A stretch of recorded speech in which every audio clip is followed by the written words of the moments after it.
Oi, gente, o Sempre Bem está começando nesse mês de fevereiro, já em novo horário, às 7h30 da manhã. E a gente começa o programa de hoje falando sobre o Fevereiro Roxo, que é a campanha que visa conscientizar as pessoas do tratamento de doenças crônicas, como lúpus, Alzheimer e fibromialgia. E para falar sobre isso, eu estou recebendo aqui o Samir Magalhães, que é neurologista e médico do sono, e o Teógenes Silva, que é reumatologista. Bom dia, gente. Bom dia. Vamos começar explicando o que é cada uma dessas doenças, começando pelo lúpus. O lúpus é uma doença reumatológica do grupo das doenças autoimunes. O que seria uma autoimunidade? É basicamente uma condição clínica que o próprio organismo produz anticorpos contra si mesmo. E o Alzheimer? Bom, o Alzheimer é uma doença neurológica que ela acomete o nosso cérebro, né? O cérebro faz parte de um sistema que se chama sistema nervoso e ele é responsável pelas funções de memória, de atenção, de linguagem, do modo que o indivíduo interage no meio, né, dentro da sua família, da sociedade. E o que a gente vê no Alzheimer é um declínio, né, uma disfunção, né, dessas funções que a gente acabou de citar. E essa disfunção ela leva também a uma dificuldade na convivência do paciente consigo mesmo e com as outras pessoas. E a fibromialgia? A fibromialgia, Bruna, é uma doença também reumatológica, mas não é uma doença autoimune. É uma doença em que ocorre um processamento, uma percepção diferente de dor no paciente que é acometido com a doença, não é? De uma maneira mais simples, seria que o paciente tem uma sensibilidade maior à dor, acompanhado também de outros sintomas mais gerais, como a insônia, a fadiga, que é um sintoma também muito comum, e principalmente os aspectos emocionais e psiquiátricos, como o transtorno depressivo e transtorno de ansiedade. Falando agora de predisposição genética, se uma pessoa da família apresentar alguma dessas doenças, os parentes mais próximos eles devem se preocupar e fazer algum tipo de exame? Como é que funciona? O que se sabe é que quando a demência ela se expressa antes dos 65 anos, né, isso tem um fator hereditário um pouco mais evidente, né? Depois dessa idade, assim, a associação familiar ela não é tão clara, tá?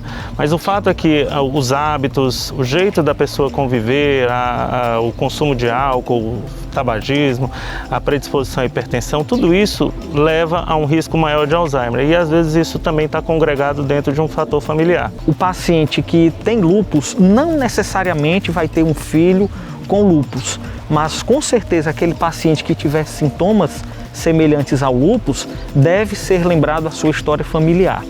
A fibromialgia também temos estudos que mostram alguma correlação genética, entretanto o que se traz muito é o aspecto emocional, é o cotidiano, é o contexto social e de vida. Logicamente, pessoas que vivem em ambientes mais difíceis, né, logicamente podem encarar e expressar a doença de maneira semelhante.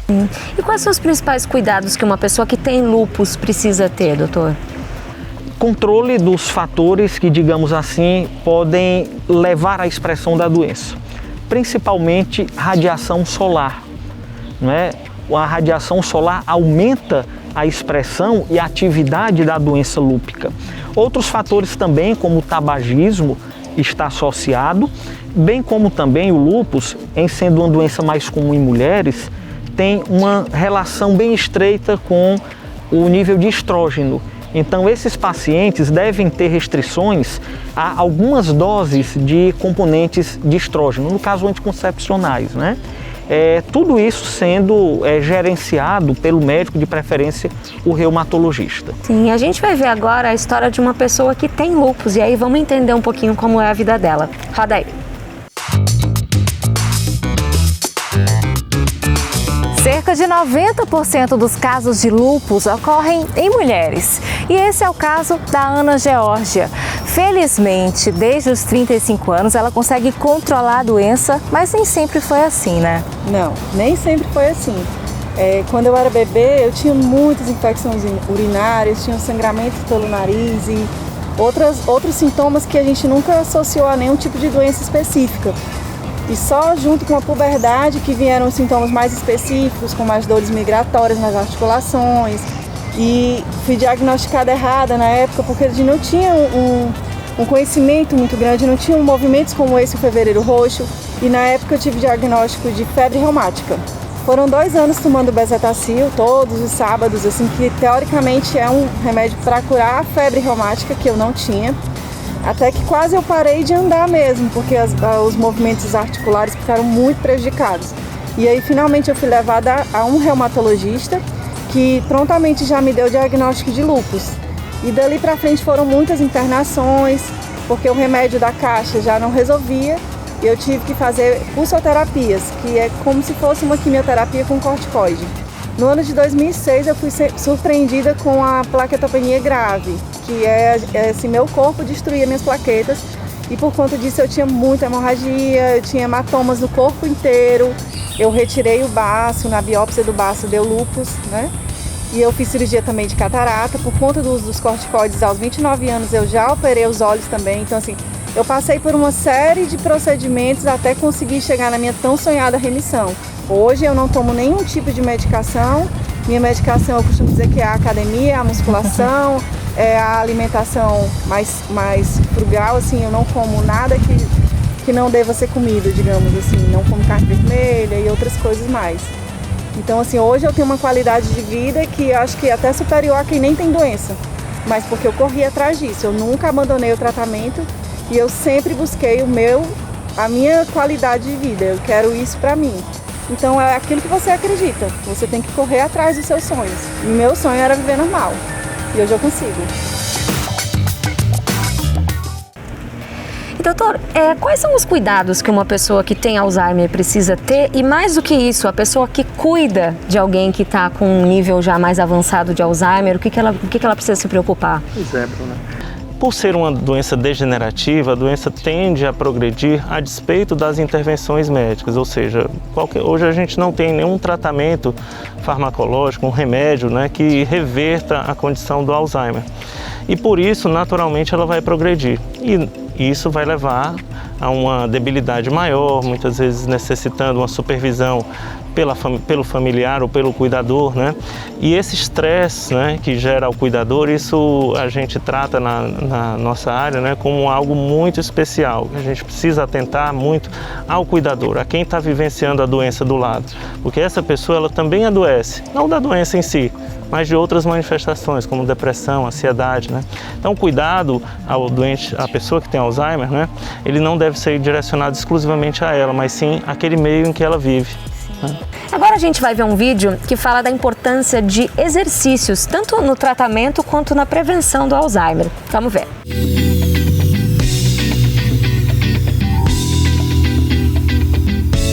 É isso mesmo, gente. Existem exercícios que colaboram para a melhora da nossa saúde mental. E é isso que eu estou fazendo aqui hoje numa escola de treinamento para o cérebro, que, claro, contribui e muito para a prevenção do Alzheimer. Eu estou aqui com a dona Rosângela e com a Alana, que é a instrutora aqui do método. Tudo bom, meninas? Tudo bem. Rosângela, você já pratica esse hábito do exercício para treinar a memória há quanto tempo? Há 6 meses. Comecei no ano passado, foi. E tem alguma coisa que você mais gosta, assim, que você se sente melhor? O que eu mais gosto é de praticar o ábaco. Eu me identifico demais, porque eu gosto muito de numeral e ele me prende. Prende a atenção, né? Certeza. E aí, quais são os benefícios que você percebe com essa atividade? Que eu me concentro, que eu trabalho memória, entendeu? Porque também tem outras apostilhas que trabalham muito o foco, né? Você fica muito focada, tem a parte de desenho, são muitos exercícios, são vários. E aí, claro, que tem benefícios no dia a dia, certeza, né? Certeza. Porque quando chega uma certa idade, é conveniente você fazer um exercício para a mente, né? Que a gente faz para o corpo físico, então para a mente é tudo de bom. Alana, explica pra gente, ela falou do ábaco, a gente está aqui com alguns exemplos de exercícios que são feitos, né, para treinar o cérebro. Explica pra gente como é que funciona isso. Como a Rosângela bem disse, nós temos algumas apostilas de base, com algumas atividades diferenciadas focadas nas habilidades cognitivas de cada aluno. A gente trabalha com a ginástica cerebral.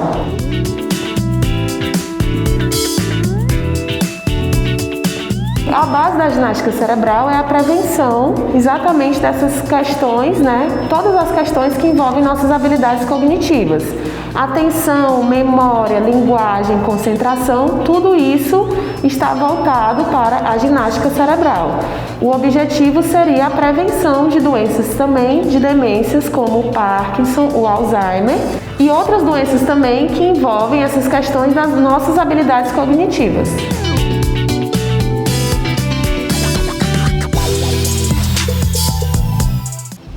Pois é, Bruna, os exercícios, né, eles são fundamentais assim, para quem lida com essa condição, né? Não só a atividade física, mas também as atividades sociais, o indivíduo ter uma relação social muito boa, né? E também uma reserva cognitiva, ou seja, isso é o quanto que ele já estudou na vida e quanto que ele ainda usa a mente dele para atividades de aprender alguma coisa. Isso ajuda ao indivíduo que tem Alzheimer, e não só aquele que tem Alzheimer, mas aquele que tem predisposição a ter, a diminuir a sua chance de apresentar a doença de forma mais precoce. Isso é fundamental para quem lida com essa condição. E falando em fibromialgia, doutor, quais são os principais cuidados que as pessoas devem ter? Não só a parte medicamentosa, mas também a adesão ao acompanhamento médico, né? Acrescentando ainda atividade física, que é fundamental, é algo que temos a existência de evidências científicas que comprovem o benefício e o controle, inclusive, da fibromialgia com esse aspecto, bem como também o trabalho dos aspectos emocionais. Bom, para a gente encerrar, eu queria que vocês falassem um pouquinho da importância de uma campanha como essa, do Fevereiro Roxo, se falar dessas doenças, não só do tratamento, mas também a prevenção, né? O que as pessoas podem fazer. Sem dúvida alguma, a ideia de você elevar o conhecimento da população em relação a qualquer que seja a doença, né? Ela favorece um diagnóstico precoce, algumas intervenções de comunitários para você entender melhor como é que aquela pessoa lida com a doença e lida com o seu meio, né?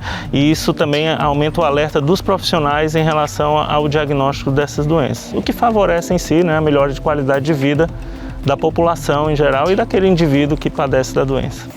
Bruna, eu acrescento, né, a importância também dessa campanha para o esclarecimento dessas doenças para os familiares e até mesmo para os pacientes que não entendem, né, que não sabem desses sintomas, saberem que são doenças que podem ser negligenciadas, né, mas de muita importância e muita frequência, né, na nossa prática clínica, e também para fortalecer ao paciente a possibilidade de que todos os males, né, as doenças possíveis que o paciente tenha, pode ser passível de tratamento. Sim, isso aí. Muito obrigada, viu, gente?